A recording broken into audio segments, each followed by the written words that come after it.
ito'y tungkol na naman sa isang inihayag ni Secretary John Vic Remulla.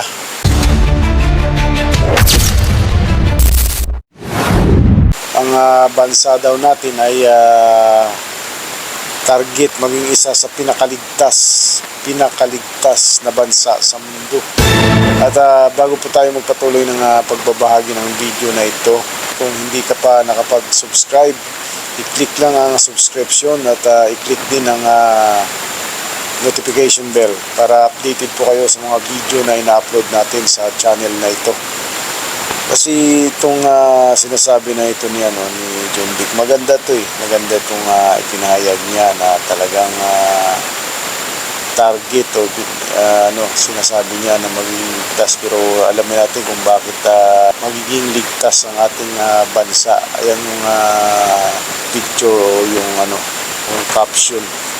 Yun ang isa sa tulad namin. Ang trabaho namin ay security, property o yung asset ng kumpanyang ito. At maging ang mga tao na nagtatrabaho dito. So,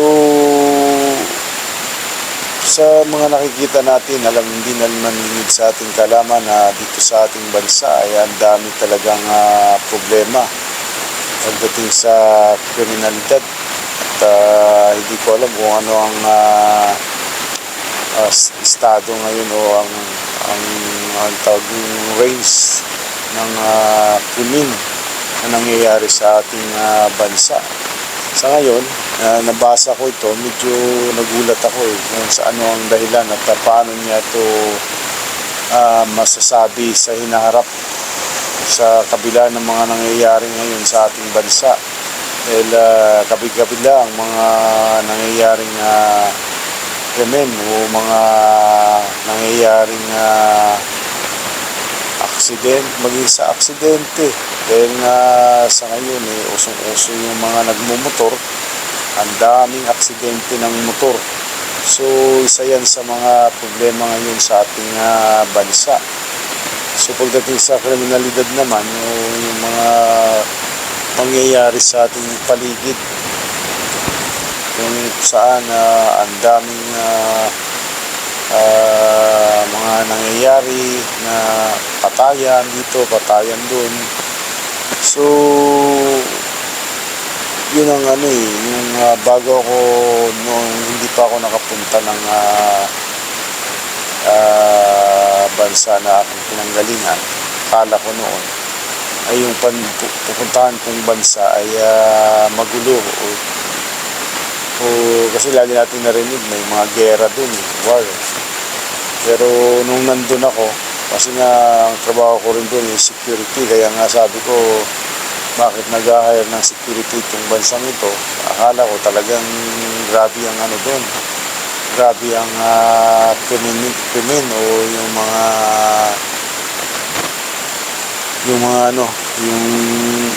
nakawan, gaya ng mga ganyan, yung mga nakawan o siyempre kasi security, ang isip natin mag-deploy sila ng tao doon para magiging ma-secured yung mga establishment nila. Pero hindi, nung nandun ako, nung nagtatrabaho na ako doon, nalaman ko at tumagal na ako doon. Kaya nga inabot ako ng almost 18 years doon. Nalaman ko na talagang napaka-peaceful ng lugar. At malayo sa dito sa atin. Bihira ang doon. Yung mga nababalitaan natin na mga kagaya dito sa atin na hold up, yung nakawan, siguro kung i-range natin yun sa 10,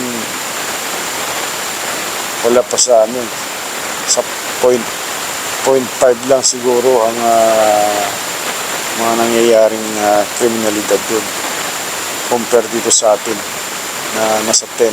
Doon malaki na yung 1%. talagang napaka-peaceful talaga dun yung isipin ko sa loob ng 18 years ko dun. Maging sa trabaho, hindi ganun kaano eh. Ang trabaho ng security dun, napaka lang talaga.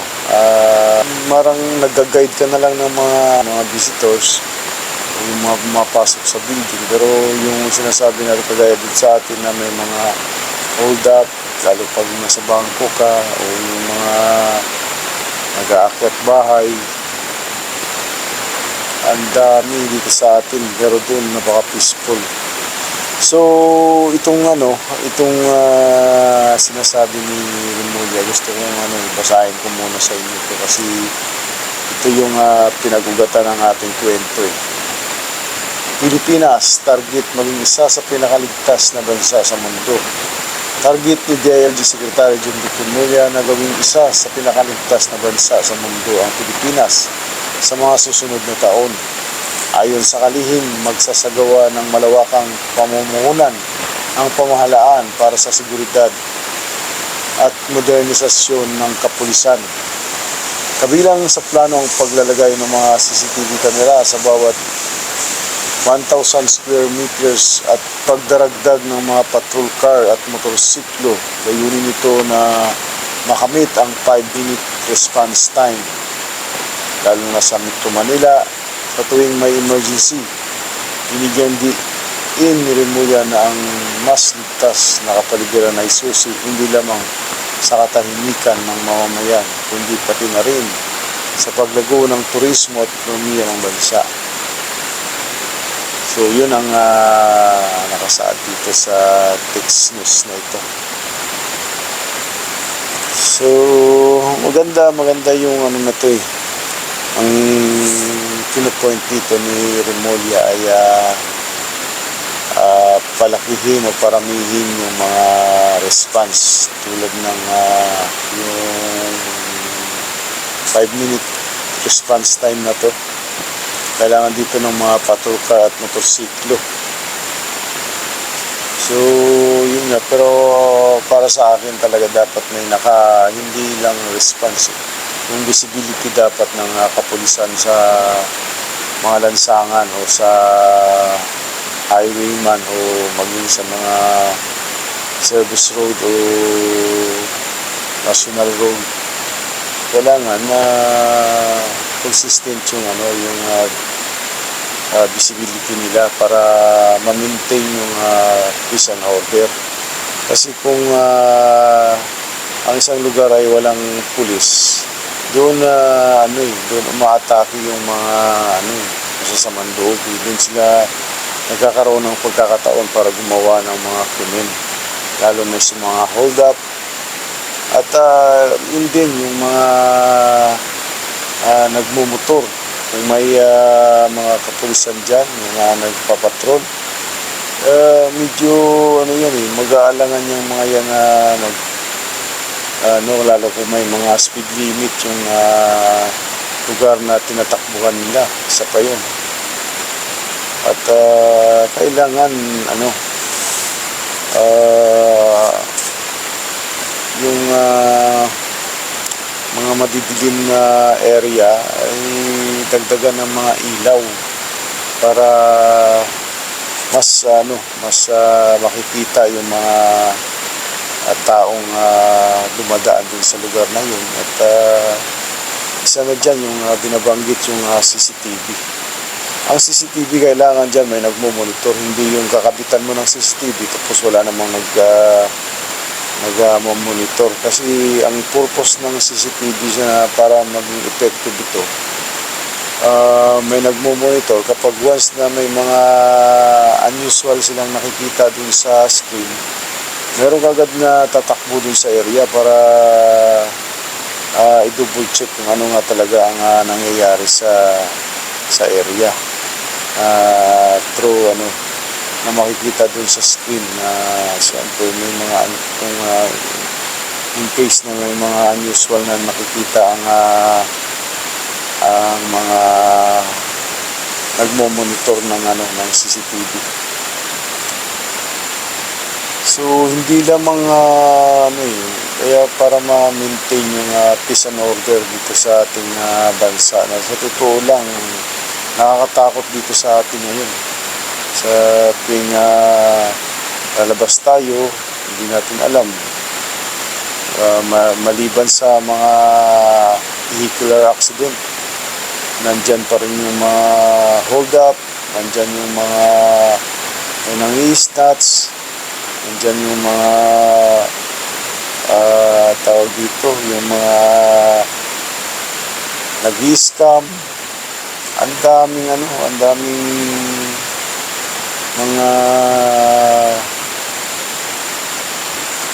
krimen na nangyayari sa paligid natin. So noong araw medyo hindi pa ganun ka. Ngayon kasi yung mga nagmumotor talaga sa highway o kahit sa mga national road lang. Kasi yung mga kabataan kahit walang license, paharurot ng takbo ng mga motor. At hindi pa nga ganun ka-expert mag-motor o kagaling. Kala mo yung palilip pa rin yung motorsiklo kung magpapatakbo, lalo na sa highway, diba? So doon na malimit yung mga aksidente talaga. Kasi simula nung nandito ako sa Pilipinas, na-observe ko yun. Ang dami talagang vehicular accident na kaugnay sa mga nagmumotor.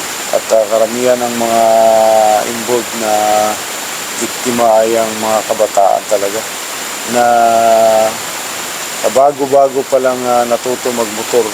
Yun na, pinabayaan na. Wala pang lisensya. Isa pa yun sa mga problema natin dito.